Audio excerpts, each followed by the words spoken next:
네, 국민의힘 전당대회가 이제 이틀 앞으로 다가왔습니다. 어제 그제 이틀 동안은 국민의힘 당원들의 모바일 투표도 진행이 됐는데요. 자, 당대표 후보 가운데 한 분이죠. 김기현 후보 전화로 만나보겠습니다. 나와 계시죠? 네, 김기현입니다. 반갑습니다. 네, 안녕하세요. 모바일 투표율이 47.5%가 나왔더라고요. 역대 최대 투표율이라고 하던데 후보님 어떻게 해석하세요, 이 투표율을? 굉장히 바람직하다고 생각하고요. 우리 당에 대한 우리 당원들의 그 주인의식 그리고 당에 대한 애당심 같은 것이 높아지고 있다는 측면에서 굉장히 긍정적으로 보고 있습니다. 네. 앞으로 갈수록 이런 추세는 더 강화되어야 되고 또 강화될 수 있을 것이라고 생각하고요. 뭐 전체 표심의 흐름을 보면 그 투표하시는 분들 뭐 절대 다수가 김기현에 대한 지지를 표명하고 있는 것이 현장에서 확인되고 있기 때문에 상당히 저에게는 고무적인 결과다 이렇게 보고 있습니다. 후보님께서 보시기에는 최종 투표율 한 몇 퍼센트까지 갈 거라고 전망을 하세요? 이러면 그동안 지금 ARS 투표율은 좀 떨어지긴 했습니다만 한 10% 내외 왔다 갔다 그렇게 했는데요. 이번에는 모바일 투표를 많이 했기 때문에 10%까지는 안 될 것 같고 아마 55% 근처 조금 모자라거나 하는 정도 수준 아니겠느냐. 최종 뭐 그렇게 투표율이 추정치이긴 합니다만 그렇게 예상이 됩니다. 그 정도의 그러니까 최종 투표율에 나온다면 우리 그 김기현 후보가 그 당 대표로 당선된다 이렇게 낙관하시는 겁니까? 뭐 투표 높을수록 저는 뭐 저에게 유리하다고 판단하고 있습니다. 그럼 뭐 결선 투표도 없다고 그렇게 자신하세요? 그거 자신이 할 수 있나요? 후보자가 그런 자신을 한다는 것은 그 여권자에 대한 예의가 아니고요. 또 그렇다고 해서 그걸 뭐 기대하지 않는 것도 아니고 제가 가지고 있는 목표는 1차에서 과반, 그것도 확실한 과반을 해야 된다. 그래 해야 안정적인 리더십이 생긴다. 네. 주변에서 어떤 분들이 이제 이번 전당대회 과정에서 서로 네거티브가 좀 극심했지 않냐. 그래서 후유증을 뭐 우려해야 되는 거 아니냐 이런 분들도 계신데요. 네. 거꾸로 이제 그렇기 때문에 김기현을 기왕에 당선시키면 압도적 지지를 보내주시면 당 여러 가지 분란들을 다 정리하고 제가 대통합을 해나갈 수 있는 힘이 생긴다. 이제 그렇게 제가 호소를 드리고 있죠. 알겠습니다. 그런데 천하람 후보 같은 경우는 이 투표를 놓고 침묵하던 다수의 반란 이렇게 주장하던데 어떻게 생각하세요? 당원들의 그 당심을 반란이라고 표현하는 것 자체가 좀 황당하고요. 예.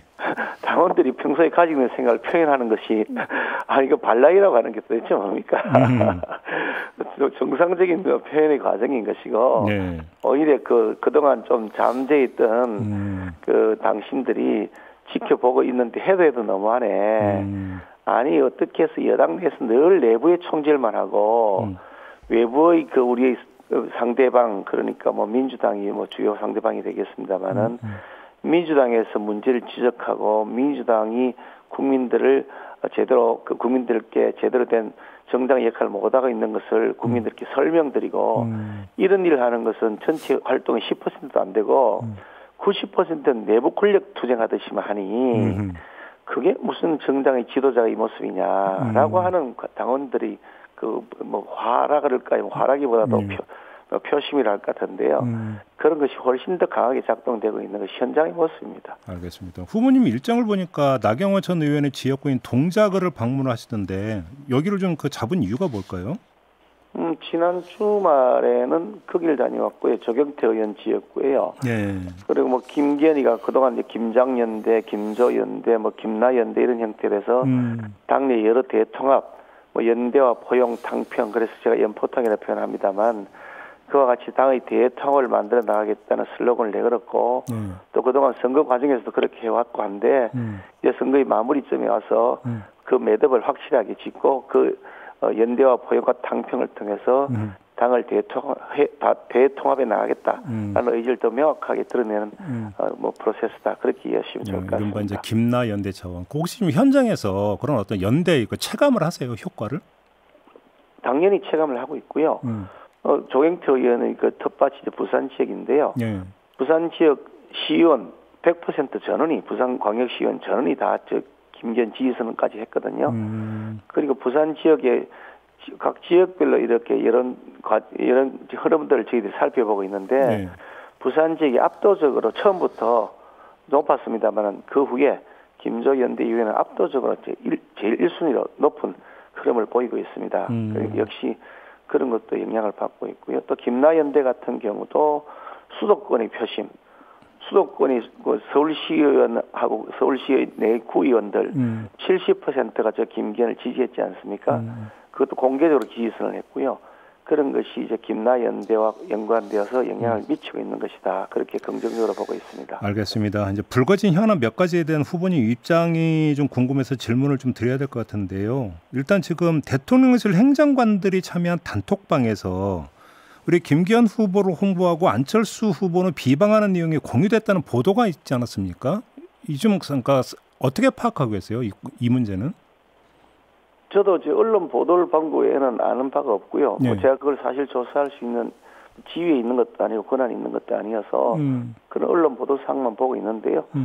뭐 공무원이라 하더라도 단톡방에 참여하는 것 자체는 허용되어 있는 것이니까 공무원이 단톡방에 참여했는데 그게 누가 글을 올렸다는 것 때문에 글 올린 사람의 글 내용에 대해서 단톡방 참여자가 책임을 져야 된다. 이거는 조금 지나치게 논리의 비약인 것 같고요. 그 과정이나 실체 내용이 뭔지 살펴보기 전에는 뭐라고 예단하기 어렵지 않겠나 생각이 듭니다. 근데 오늘 경향이 보도한 내용도 있는데요. 그러니까 대통령실 행정관이 당원에게 김기현 후보 홍보물 전파를 요청했고 관련 녹취록을 확보했다는 보도를 내놨는데 이건 어떻게 받아들이세요? 글쎄 일부 언론 보도단 걸 가지고서 제가 사실관계를 다 파악했다고 말씀드리고 하기는 어려우니까 사실관계가 좀 파악이 되면 그 실체 내용이 무엇인지 그다음 판단이 설 수 있겠죠. 일단 사실관계 파악이 우선이다 이런 말씀이시고. 당연한 것 아니겠습니까? 그런데 안철수 후보 쪽에서는 그 행정관들의 실명까지 지금 공개를 하면서 이게 공직선거법상 공무원 정치중립 위반 사안이다 이렇게 좀 규정을 했던데 이건 그러면 어떻게 평가를 하세요? 정치중립 공직선거법이 적용되는 사안이 아니고요. 지금 하는 것은요. 지금 우리가 하는 선거 전당대회는 공직선거법이 적용되지 않는 선거입니다. 네네. 그냥 당내 선거인 거죠. 예. 그러니까 성격이 좀 다르긴 합니다만 협회 회장 선거하는 걸 공직선거법 적용 안 하지 않습니까? 마찬가지로 정당의 경우에 공직이 아니기 때문에 당내서인 것이고요. 공직선거법 적용이나 위반 여부는 무리한 얘기입니다. 그러니까 당내 선거이기 때문에 공직선거법이 적용이 되지 않는다. 이런 말씀이신가요? 정리하면? 이건 공직선거법이 적용되는 선거가 아닙니다. 그래요? 과거 국회의원이나 아니면 대통령을 뽑는다거나 지방 단체장 뽑는다 이런 것들이 공직선거인 것이 당 대표 공직이 아니잖아요. 당직이지. 그럼 요건 어떻게 봐야 됩니까, 후보님? 과거 박근혜 대통령이 그 당 공천에 개입해서 중립 의무 위반으로 그러니까 유죄 판결을 받은 바가 있지 않습니까? 그거는 공직선거법이 아니고요. 정당의 업무에 관여했다. 그런 얘기니까 성격이 다른 거죠. 그럼 요거는 정당의 업무에 해당이 안 되나요? 요번 거는? 당연히 해당이 안 됩니다. 지금 선거운동하는 방법에서 선거관리 그러니까 국가선거관리위원회가 전혀 관여하지 않잖아요. 우리 당의 선거관리위원회가 관여하죠. 그래요. 알겠습니다. 그럼 이게 그 법 위반이냐 아니냐를 떠나서 안철수 후보는 그러니까 지난주에 저희와 인터뷰에서 그걸 상당히 강하게 주장하던데 전당대회가 불공정하게 지금 치러지고 있고 대통령실도 불공정하다 이런 주장을 한 바 있는데 이건 어떻게 받아들이세요? 저는 안철수 후보가 잘된 일은 전부 자기 탓이라고 하고 좀 자기에게 좀 불리하면 남 탓이라고 하는 거 그거 좀 고치셨으면 좋겠습니다. 예. 아니 우리가 대통령 선거 과정에서 후보 단일화한 거 나름대로 저는 긍정적으로 평가하고 해야 된다고 주장했던 사람이기 때문에 그건 당연히 제가 긍정적으로 평가한다고 얘기했는데 그것도 잘못된 거냐고 나하고 막 질문하시기에 참 황당하다 하는 생각이 들었거든요. 그리고 그 대통령 선거 과정에서 후보 단일화했기 때문에 선거를 이겼다 이렇게 말씀하시던데 후보 단일화도 원인 중에 하나일 수는 있죠. 그렇지만 그 후보 단일화 때문에 이겼다. 그거는 사실은 좀 오바죠. 오바다. 그것도 후보 단일화도 원인 중에 이유 중에 하나일 수는 있지만 전체 큰 이유는 우리 국민의힘이라고 하는 정당이 버티고 와서 국민의 민심을 끌어가는 그 큰 흐름을 만든 것이고 나중에 최종 선거 과정에서 미세한 차이로 서로 간에 그렇게 논란을 벌일 때 힘을 보탠 정도 수준이니까 그런 때는 자기 공으로 다 대통령 선거를 이겼다고 그러시더니 또 좀 불리하니까 전부 남 탓이라 그러시고 아니 선거가 지금 비세로 되고 지금 굉장히 지금 여러 가지 여론조사도 흐름이 나쁘다고 이렇게 보도가 되고 있지 않습니까? 그러면 본인을 스스로 돌아보는 것도 먼저 하시는 게 좋겠다는 생각이 듭니다. 그래요. 알겠습니다. 그다음에 우리 후보님의 울산 땅 투기 의혹이 있지 않습니까? 다른 후보들이 투기 의혹이란 표현은 상가에 저는 투기한 바가 없으니까 의혹이란 표현 자체에서 그럼 뭐라고 표현하는 게 좋겠습니까, 후보님? 아마 땅 가지고 시비를 걸니까 땅 이슈라고 하시죠. 예. 땅 이슈? 의혹이라고 투기도 없고 의혹도 없습니다. 전혀 없습니다. 일단 말도 안 되는 투기라는 의혹 자체가 어불성설이다 이런 주장이신 거죠? 투기도 없고 의혹도 없습니다. 말도 안 되는 소리입니다. 알겠습니다. 그러면 일단 지난주에 저희가 황교안 후보하고 인터뷰를 했는데 황교안 후보가 저희 인터뷰에서 어떤 문제를 제기했냐면 후보님이 수사 의뢰했잖아요. 근데 예. 왜 고소고발이 아니라 수사 의뢰냐? 이거 시간 끌기용 아니냐? 이렇게 이제 주장을 하던데 어떤 말씀 주시겠어요? 그분 정말 법률가인가 모르겠는데요. 자기가 그러면 저 김기현을 고발하면 되잖아요. 고발할 자신 없으면서 계속 그냥 공포타만 써고 계세요. 답변할 가치조차 없어 보입니다. 그래요? 답변할 가치도 없다. 자, 그러면 15년 전부터 민주당에서 울산 선거할 때마다 15년 전부터 계속 써먹었던 겁니다. 15년째 써먹고 있고요. 아니 마르고 닳도록 써먹었는데 또 아직도 마르지 않은 것이 남아있나요? 그러면 후보님을 제외하고 다른 3명의 후보가 공히 이 문제를 제기하는 게 3명 모두 오해, 그다음에 민주당의 어떤 공세에 지금 놀아나고 있는 거다 이렇게 표현을 해야 되는 겁니까? 김기현을 공격할 이슈가 워낙 없으니까 네. 뭐 그냥 생떼탕을 계속 끓여대는 거죠. 뭐 아무리 뒤져봐도 김기현을 공격할 이슈가 안 나오니까 네. 뭐 마르고 닳도록 써먹었던 거 다 물이 말랐지만 다시 펌퍼지 돼보자 하는 건데 그거 뭐 일고의 가치도 없는 거지 대응할 이유도 없는 거고요. 그래요? 자, 그러면 한번 질문을 이렇게 드려볼게요. 만약에 후보님이 당 대표에 당선이 됐다고 가정을 하면 지금 수사 의뢰한 거 혹시 처리할 의사가 있으세요? 철회는 해요. 철저하게 수사하라 그랬죠. 민주당이 특위도 만들었잖아요. 네. 민주당 특위도 처음 만든 것도 아니에요. 재작년에도 만들어서 떠들고 다녔어요. 자기들이 여당일 시절에요. 네. 그래 다 떠들고 다녔는데 뭐 아무것도 없네 맹탕이나 끝내더니 또 특위한대요. 다 하라고 하세요. 또 뭐 그것뿐인 줄 아세요. 15년을 틀었다니까요. 민주당이요. 제가 울산시장 선거 2번째 나왔잖아요. 네. 그때 네. 그 선거 앞두고서도 울산 지역의 어떤 특정 방송이 40분짜리 특집 프로그램을 만들어서 시장님의 부동산 이래가지고요. 네. 이 지금 문제 삼고 있는 이냐 40분 동안 무슨 뭐 의혹 있는 것처럼 떠들어댔어요. 40분 동안요 지역 그 방송에서요. 네. 거기다가 민주당에서 기자회견하고 김기현이 뭐 수사하라고 구설하고 난리법석 쳤어요. 그때 민주당이 여당이었어요. 경찰이 다 민주당이 장악하고 있을 때고요. 그런 다음에 민주당 시장이 당선됐어요. 그게 민주로 송철호 시장이라는 사람이에요. 네. 그래서 자기가 당선됐는데 자기가 시장 임기 4년 내에 다시 도로계획을 용역을 주고 조사를 한 결과 지금 똑같은 노선으로 자기가 결정 지어놓고 나갔어요. 아니 그 민주당 시장이 김기현에게 특혜를 주기 위해서 그럼 이 밑에 묻은 그 노선도 다 터널입니다만은 100% 다 터널로 지나갑니다만은 네. 세상에 그렇게 김기현에 특혜 주기 위해서 민주당 시장이 그렇게 했다는 건가요? 그리고 땅의 지주가 자기 땅 밑으로 터널을 뚫어달라고 로비하는 사람 봤나요? 이런 말도 안 되는 억지 중에 이런 억지가 어디 있어요?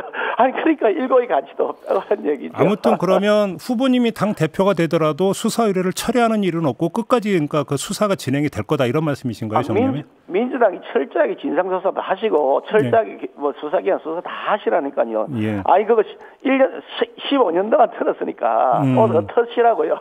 그러면 예를 들어서 이게 만약에 후보님이 대표가 되면 그러니까 이른바 이재명 리스크에 준하는 김기현 사법 리스크 이런 건 없다 이렇게 확 자신하시는 겁니까? 15년 전부터 틀었는데 지금 또다시 틀 게 뭐 있는지 모르겠습니다. 틀어보세요. 알겠습니다. 말이 될 얘기를 해야죠 지금. 다른 문제로 넘어가겠습니다. 그러면 민주당 시장부터 트세요. 민주당 송철호 시장이 왜 그렇게 노선 만드는지 틀어보세요. 지난 3일에 이준석 전 대표가 기자회견을 가졌고 이 자리에서 엄석대 이야기가 나왔는데 혹시 그 보셨습니까? 저도 뭐 그 글만 봤습니다. 예. 어떻게 평가하세요? 그게 저는 엄석대가 이재명이 되어야 된다고 말씀드렸습니다. 그래요? 근데 다른 사람은 해석하는 경우가 더 많은 것 같은데요. 해석의 문제를 말씀드린 것이 아니고 저는 명제의 문제를 말씀드린 겁니다. 그날은 이재명이라는 사람이 민주당 대표가 재판받으러 간 날이었어요. 그 바로 며칠 직전부터 체포동의안이 부결되었고요. 두 번째 체포동의안 뭐 계속 지금 부결시키고 있잖아요. 민주당이요. 네. 네. 그런데 부정부패 의혹 덩어리가 계속해서 증거에서 지금 드러나고 있고 그날 재판받으러 간 날이었어요.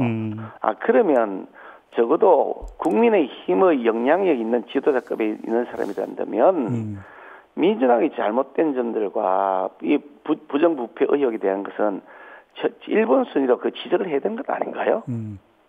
저는 그 명제를 말씀드리는 거예요. 진짜 엄석대라는 사람 따지고 보면 이재명 아닌가요? 민주당을 저렇게 호위무사로 만들어가지고 민주당을 그야말로 그냥 아수라판으로 만들어 놓은 그 장본이 엄석대라고 할 수 있지 않나요? 그런 사람에 대한 비판이나 지적은 하지 않고 내부 공격한다? 내부 권력 다툼한다? 그것이 옳지 않다고 하는 명제를 제가 지적한 거예요. 알겠습니다. 지금 그 경선 내내 아마 최고의 화두는 공천이었던 것 같은데요. 후보님께서 공헌 공천을 언급하셨는데 어떤 뜻입니까 이게? 제가 공헌 공천이라는 표현을 하진 않았고요. 저는 공헌 공천의 얘기를 처음 들었는데요. 당을 위해 헌신하고 희생하신 분들의 그 공헌에 맞추어서 제가 우선하겠다고 말씀드렸죠. 우선해서 공천을 하겠다? 당연히 당을 위해서 헌신하고 충성한 것을 우리가 기억해야지. 아니 우리가 광화문에서 2019년 그 때로는 뙤약 밑에서 때로는 비를 맞아가면서 때로는 추워서 벌벌 떨면서 문재인 정권 물러가라고 조국 아웃해라 그러고 그리고 울산시장 선거 부정사건, 이 선거 공작 사건 철저하게 진상 밝게 책임지라 그러고 그렇게 하며 외치면서 민주주의의 회복을 우리가 갈망해가지고 오늘 이 정권의 교체를 이루었는데 같이 이 사선을 넘어왔던 동지들, 같이 고난의 세월을 겪어왔던 우리의 당원들, 그분들을 배려하지 않고 갑자기 낙하산으로 한다. 그건 안 된다는 얘기를 하는 거죠. 근데 예를 들어서 그러면 천하람 후보는 윤핵관들은 공천에서 배제한다. 뭐 이런 주장을 하던데 이건 어떻게 평가하세요?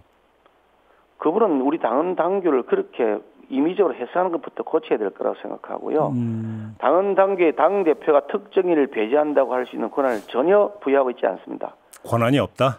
그렇게 생각하는 순간 당이 사당화되는 겁니다. 알겠습니다. 공천 시스템에 의해서 돌아가는 것이지 당 대표가 저 사람 나하고 적대적 관계야, 나하고 생각이 달라, 잘라버려? 그게 바로 밀실공천 아닙니까? 측근공천이고 낙하산 공천인 거죠. 자, 그러면 마지막 이 질문을 드려볼게요. 다른 사람에 대한 공천 이전에 만약에 우리 후보님이 대표가 됐을 때 대표님 본인의 공천 관련인데요. 지난주에 황교안 후보는 만약에 그 총선에 나가면 자기는 험지에 출마하겠다 이렇게 주장을 하던데 혹시 그러니까 후보님도 그런 의사가 있습니까? 그분은 현역이 아니시기 때문에 뭐 어디를 갈지 안 갈지도 모르는 사람이고 아직 출마도 아직 할지 안 할지도 모르는 모양인데 그분 표현하고 빗대서 말하는 것은 별로 적절하지가 않고요. 네. 이번 내년 총선을 이기기 위해서 당 대표가 해야 될 역할이 있으면 뭐든지 말하지 않겠다는 건 제가 수차례 밝힌 사항입니다. 당이 요구하는 대로? 선거를 이기게 되는 게 핵심 과제죠 우리가요. 알겠습니다. 이제 마무리해야 되는데 마지막으로 당원들께 꼭 전하고 싶은 말씀이 있습니까 후보님? 여러 차례 말씀드렸습니다만 당이 이제 안정소의 개혁을 해 나가야 합니다. 그러면 더 이상 당내 분란을 일으키거나 계속해서 정부 여당 사이에 그 불화를 일으키는 모습으로는 가서 안 된다. 그래서 우리가 합심해서 공조와 협력을 통해서 국민의 민심을 이끌어가고 민생을 챙길 수 있도록 안정된 리더십, 저 김기현을 확고하게 좀 지지해 주셨으면 좋겠다는 부탁의 말씀드리고 싶습니다. 알겠습니다. 자, 인터뷰 마무리할게요. 고맙습니다. 네, 수고하셨습니다. 네, 김기현 국민의힘 당대표 후보였습니다.